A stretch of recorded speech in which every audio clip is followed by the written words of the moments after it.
Matthew here from Tangleman Tactical, and I wanted to share something with you that has kind of revolutionized my opinion on Glocks, and it's concerning the P80 lowers. And I know there's a lot of controversy with it. When they first came out, you could get them and they came with jigs, and you could drill them out and have an unserialized lower. And obviously I'm aware of all the court cases and the legalities of it, but now they have serialized lowers that are already, everything's drilled out from the factory. And a lot of, because I've done one before and had nothing but problems with it because of the guides that run here. I could never get it to work right. So when I seen that MMC Armory out of Utah had a full complete lower already finished, ready to put a slide on, and it comes with a flat trigger. It looks like a agency arms trigger is what it looks like. And if you know me, I'm a huge fan of flat triggers. And so I seen that in the picture and I thought, surely this doesn't come with a flat trigger. No, it's not a pyramid trigger or a Zeb trigger or nothing like that, but it's still a flat trigger. So that just made things even better. But the biggest thing that got me, and I did have to make some adjustments under here because the P80 will not fit in a T-Rex Glock 19 holster or a T-Rex Ragnarok war belt holster. But regardless of all that, you can make them fit, but regardless of that, this complete lower with this flat trigger, it's ready for the slide, $69.99 from MMC Armory in Utah. Are you kidding me? You could literally, if you bought the parts separate, you could build a Glock with more of a 1911 grip on it, get a flat trigger from the start, have a full pick rail on the bottom, and have a bit better stippling, even though it's not stippled to where you put your thumb here, which that can be easily done, but for $70. I don't know how they do it, don't understand how they do it, but I've not shot this yet. I'm using an upper from one of my custom Glocks that I built, way more than $70 lower. But I want to see how well it's going to shoot, because it doesn't seem like it hangs just a little bit, and I'm not 100% sure if that's because of your safety plunger notch here that would depress your safety plunger.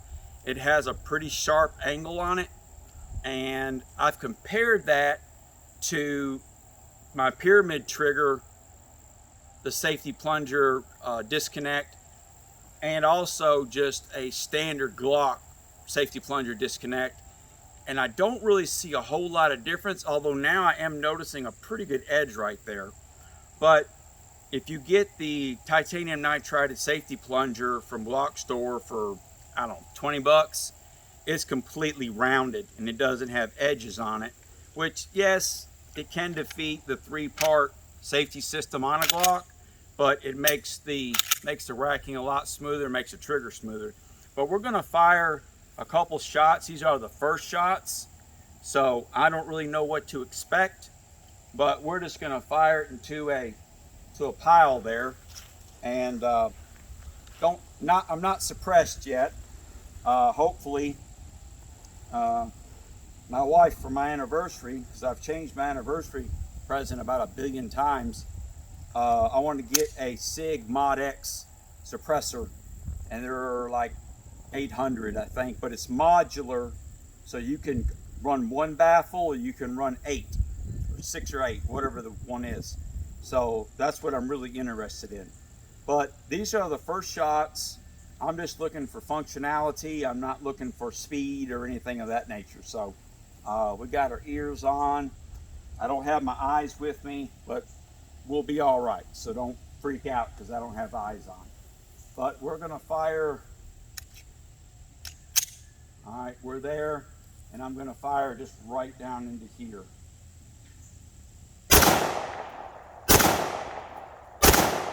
This trigger has a definite wall. I mean, it's not mushy like a factory Glock trigger. It has a definite wall. Kind of if you own a SIG 365 XL or a Legion 5 or any of the SIGs with the flat triggers, they have a definite wall, then break. That's exactly the way this trigger is here.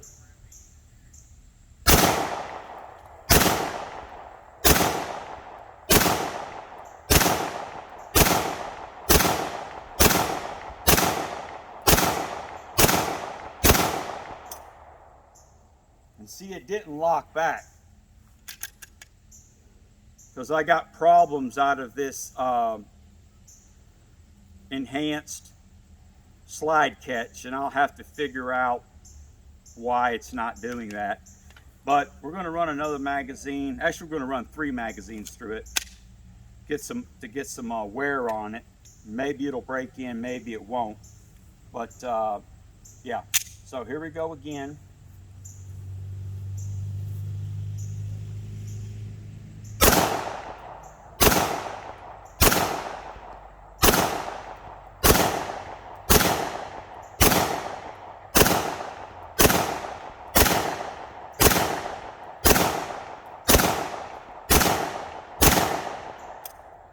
See, it didn't lock back again.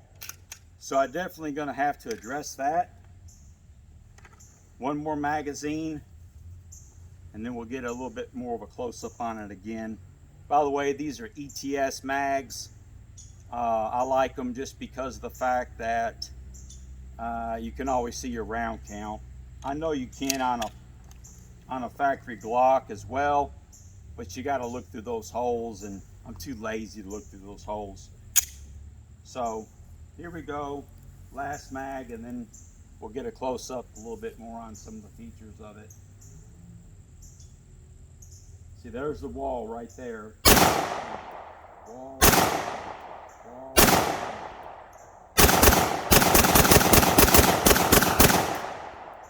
That was me running as fast as I could. Okay, but basically I had to come in here and trim some of this out so it would fit in a T-Rex holster.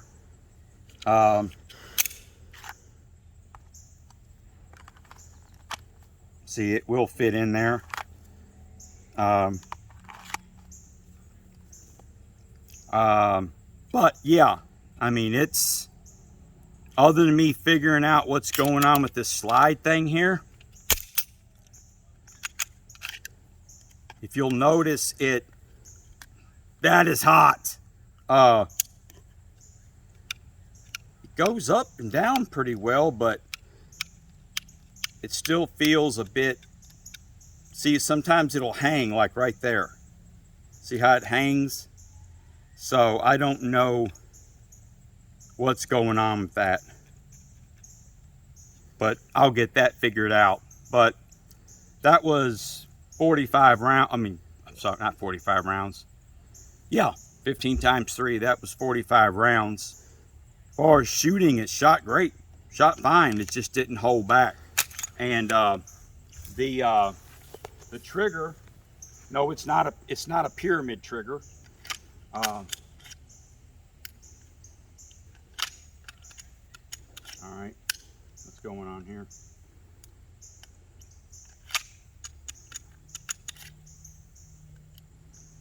This is looking bad. There we go. Oh, that would make a difference. I didn't have the spring in right. That was my fault. There we go. Like I said, those were the first shots, but you get the 1911 to a degree, 1911 grip. You already have the undercuts where you can hear there, thumb over thumb, thumb over knuckle of the thumb. But like I said, this slide goes to a different Glock that I have, a custom Glock, and actually this light does too, but I put that on just to show it off. But MCM Armory out of Utah, $70 for this lower with a flat trigger, and it's ready to just drop a slide on. I don't know how they do that. I don't know. But if a person wanted to start building Glocks, you could order 10 of them and just start building Glocks and get aftermarket slides, and you just go straight irons, or you could get RMR cuts or whatever your preferred optic is, and put on it serrations or whatever you wanted to do, and then obviously threaded barrels for suppressors or whatever. But it's hard to beat $70 for that. The Glock store, for their serialized lower or serialized frame that has a little bit better grip angle, it's $120, and it doesn't even come with the internals. I'm a fan of the Glock store, but you're buying the frame and then you've got to buy everything else that goes in it for about $50. So you're looking $170. Then you figure your background check, your TBI check, I mean your transfer fee, your TBI check, you're up there at $200. $69.99. Yes, transfer fee and TBI check, but still, everything's already in it. All this stuff is in it. It's ready to go. Put a slide on it, rack it, bam, go. You're done. And the trigger's good enough that you could run this trigger, if you're a trigger nut like I am, you could run this trigger and you can be fine with it, you know, once you practice with it. But as far as the brake goes, there's the pull to the wall, brake. Here's the reset. Right there. I know you probably didn't hear that, but that's the reset. Then that's the let off. So you got your pull to the wall right there, and then bam. And then you got, that right there was a reset. It's not a very tactile reset, but I can hear it there. And then that's the take up. And you can actually change the take up if you go into here where this area is, right in here, you can actually drill an area right there and put a set screw, and it will only let this trigger go so far up. So that's a modification that you can do if you don't like that long of a trigger pull. And then if you don't like that for whatever reason, you can take the set screw right back out of it. You know, it's just whatever you want to do. But I'm just going to leave this like it is. I just cannot believe for $69.99 this thing come with a flat trigger. It is plastic, it's not aluminum, but I mean, that trigger, when most people look at it, they automatically think that that's a Johnny Glock trigger or a Agency Arms or whatever the case may be. But it's just a nice looking trigger. And but that's me just wanting to show you this Glock Serialized P80 lower from MCM Armory out of Utah. Check those guys out. They didn't pay me nothing. They ain't plugging me to do anything. But I spoke to them and talked to them on the phone, and they are super people, super nice. And I plan on doing business with them again at some point. So anyways, Glock 19 P80 Serialized lower, $69.99. You're not going to hurt yourself by getting one of these. That's for sure. That you're not for sure, and you won't be disappointed. The only thing you will have to do, and we'll wrap this up, is if you've got 19 holsters, whether it be Apex, War Belt, whatever it is, you're going to have to do trim work on the trigger guard. It's just, you're going to have to do it, period. There's nothing you can do about it. You're going to have to do that. And with a Dremel, which, you know, I've got $60,000 worth of body shop tools, so I've got the right tools to do it professionally. But with that being said, you could just take a $50 Dremel kit and do everything that I done right here. And this is still not even finished out. This is just like a rough cut deal here. But I got to figure, like I said, I got to figure this out, what's going on with this. Once I get that figured out, then later on I get me a slide and everything, then it's going the same color as my 11.5 Tango Green. And this is what I will carry on my war belt, just because of the better grip angle and the modularity of it. So, all right, stay sober, stay vigilant. God bless.